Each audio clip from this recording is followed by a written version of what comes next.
a fait des tests, un test de bombe, mais je vais vous montrer, c'est une catastrophe.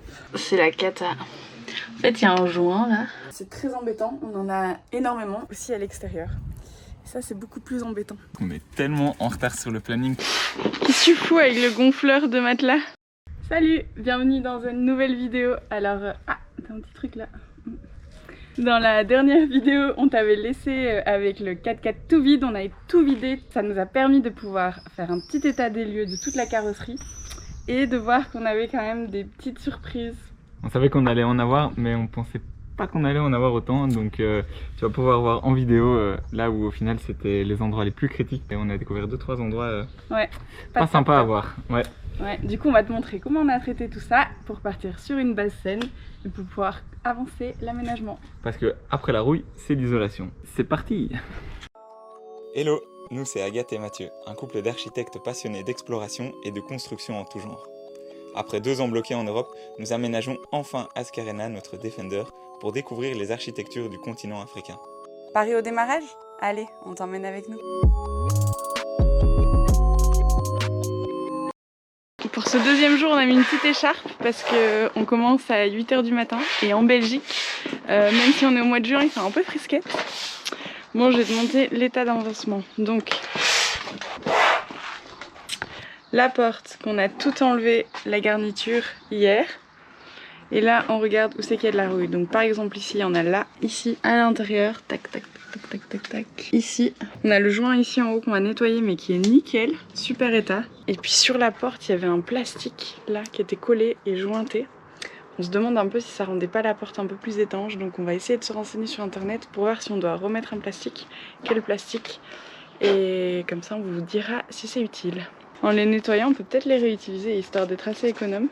Mais à mon avis, ça faisait quand même quelque chose parce que le plastique, il a l'air d'avoir subi de l'eau. Donc peut-être qu'il faudrait le remettre. Hein. On va voir ça. Ce côté, il est en super état. Pas de problème. Par contre, celui-là, c'est la cata. En fait, il y a un joint là. Mais je pense qu'il y a l'eau qui passait en dessous quand même.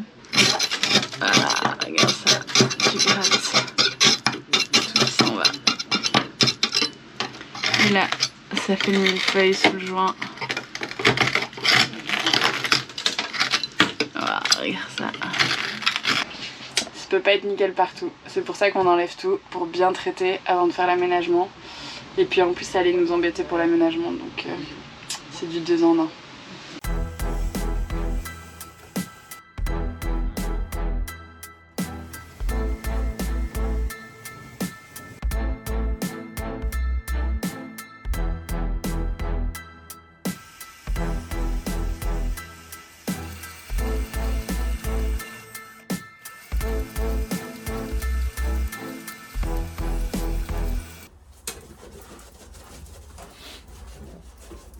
Aujourd'hui, première journée de gros nettoyage. On a bien vidé Ascarena, on a bien nettoyé. On a surtout bien poncé toute la rouille qu'il y avait. Voilà, tous des petits endroits comme ça.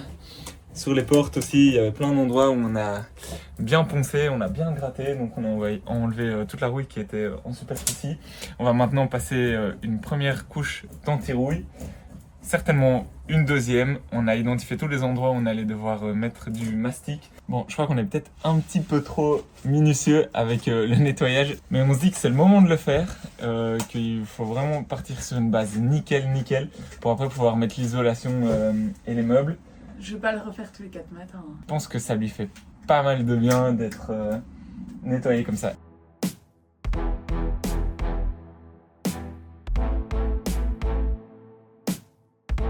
Bon voilà, rien d'extraordinaire, on frotte quoi.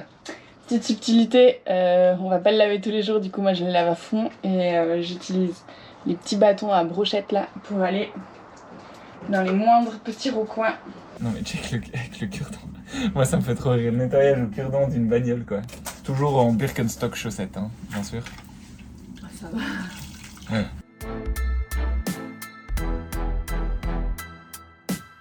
Il y a aussi des bons endroits à crasse comme ce petit truc là. Un peu la même chose ici.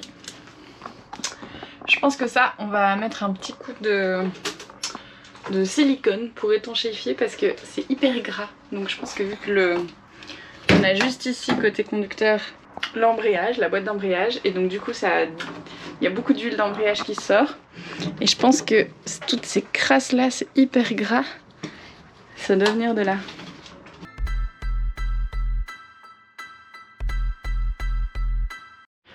Et du coup c'est en nettoyant tout comme ça, en tout récurrent, qu'on se rend compte des petits points de rouille qu'on a loupés. Donc vous allez dire que je suis maniaque, mais on n'a pas tout vidé pour laisser des points de rouille s'aggraver. Donc là on remarque un peu les endroits qu'on a loupés, comme ici, ici et ici par exemple. Donc là, petit coup de Dremel.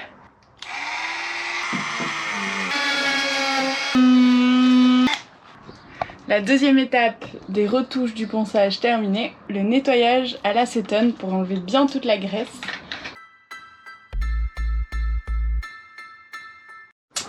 Voilà, du coup maintenant on met le stop rouille, j'ai préparé ma petite barquette et donc du coup on met 2 couches. Bon, on a arrêté de compter ça fait combien de jours qu'on travaille sur Ascarena parce qu'on est tellement en retard sur le planning qu'on s'est dit tant pis pour le planning, il faut juste que les choses qu'on est en train de faire soient faites de manière parfaite pour pouvoir vraiment attaquer sur une base saine. Et à chaque fois qu'on avance sur quelque chose, on se rend compte que ça nous prend 2 fois, voire 3 fois plus de temps que ce qu'on avait prévu. Par exemple, ce genre de bête petit truc, là, il y avait une bande adhésive sur laquelle il y avait la moquette qui était collée. Et ce truc, c'est une horreur à enlever. On est en train de l'enlever avec des produits un petit peu chimiques qui sont pas top. Et du coup, ça nous met une éternité. Entre temps, Agathe est déjà en train de peindre avec une peinture noire anti-corrosive. Et donc ça avance plutôt pas mal. Mais on est loin d'avoir terminé et loin d'avoir commencé encore l'isolation. Donc voilà. Mais au moins, ce qu'on fait, c'est bien fait. Et ça, c'est le plus important.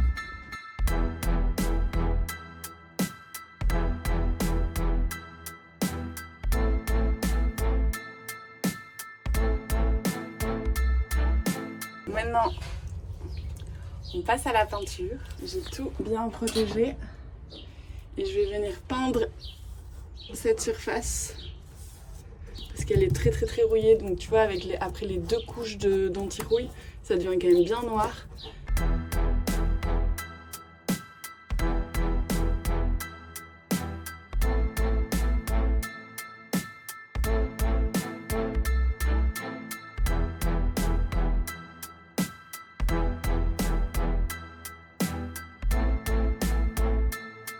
La peinture est enfin sèche, c'est plutôt pas mal. On hésitait à le repeindre en bleu, mais finalement je crois qu'on va laisser noir parce que c'est une partie qu'on voit pas forcément. On a fait un petit test avec la peinture bleue sur le noir et ça va pas du tout quoi. Pas du tout pareil, c'est très moche. Donc du coup on s'est dit tant pis.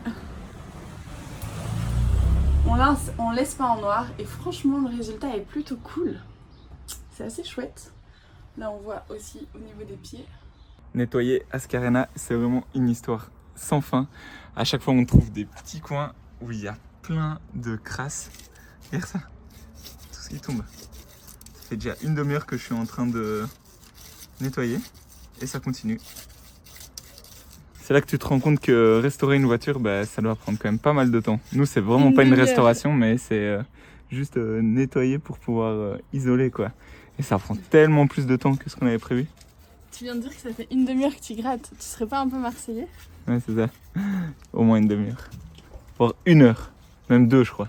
2 heures. Mathieu, tu fais quoi?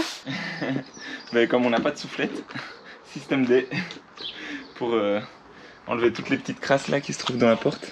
Je vais te parler de la corrosion galvanique. C'est autre chose que de la rouille, mais c'est aussi une corrosion aussi critique que la rouille parce qu'elle bouffe aussi le métaux. Ça se présente comme ça. Voilà, corrosion galvanique. Et donc, c'est parce que là, on a la carrosserie de la voiture qui est en aluminium. Donc ça, c'est super parce qu'elle rouille pas. Mais par exemple ici, on voit que la carrosserie en aluminium a été bouffée. Et en fait, elle a été bouffée parce qu'ici, c'était l'attache des sièges arrière. Et l'attache des sièges arrière était en acier inoxydable. Et donc, c'est lui qui va bouffer l'aluminium. Donc, c'est 2 métaux différents qui sont en contact. Et quand il y a un tout petit peu d'humidité, et bien ça crée la corrosion galvanique. On peut voir, il y a vraiment des trous. L'aluminium, pour se protéger, il va créer une espèce de petite mousse blanche. Mais bon, ça suffit pas. C'est très embêtant, on en a énormément. On en a à des tout petits endroits comme ça, où il y avait juste des vis. On en a aussi à l'extérieur. Ça, c'est beaucoup plus embêtant. C'est au niveau des plaques de fixation des banquettes arrière. En bas des portes. Donc ici, c'est le pire cas. Ça qui est en aluminium, toute la porte. Mais par contre, à l'intérieur, les montants, ils sont en acier inoxydable. Et donc, c'est en contact par ici. Et ça crée de la corrosion galvanique. Donc comment on fait pour traiter? On fait comme la rouille. On ponce un tout petit peu, pas trop, parce que c'est bien de garder cette petite pellicule que l'aluminium s'est créée pour se protéger. Ensuite on met 2 couches d'anti-rouille, une couche de peinture. Et si on remet des vis ou si on remet quelque chose à cet endroit-là, on met à chaque fois un petit bout de plastique ou de caoutchouc pour séparer les métaux. Ça fait déjà 2 semaines qu'on bosse devant chez Mathieu sur le 4x4. J'espère que tu nous as suivis sur Instagram, toutes nos étapes. On est très content de pouvoir être à 100% sur le projet, ça nous fait vraiment du bien. Mais c'est vrai qu'on pensait qu'en une semaine on aurait fini tout le traitement de la rouille et qu'on pourrait déjà commencer l'isolation. Mais on a déjà du retard parce qu'on est très minutieux. Donc on se met beaucoup de pression sur tout ce qu'on doit faire. On veut vraiment traiter exactement le plus possible. On part en septembre, donc on devrait avoir le temps. Mais c'est vrai que des fois c'est un peu stressant. On se couche en se disant « Ah, on n'a pas fait ça, on est en retard sur notre planning, est-ce qu'on va y arriver ?» Mais bon, voilà, on a envie de faire les choses bien. Et puis on se donne à 100% pour faire les choses dans les temps. C'est aussi pour ça que la vidéo sort un peu tard, parce qu'on a voulu privilégier les jours de beau temps pour travailler. Et là, on a une semaine pluvieuse, donc on fait la vidéo. Voilà.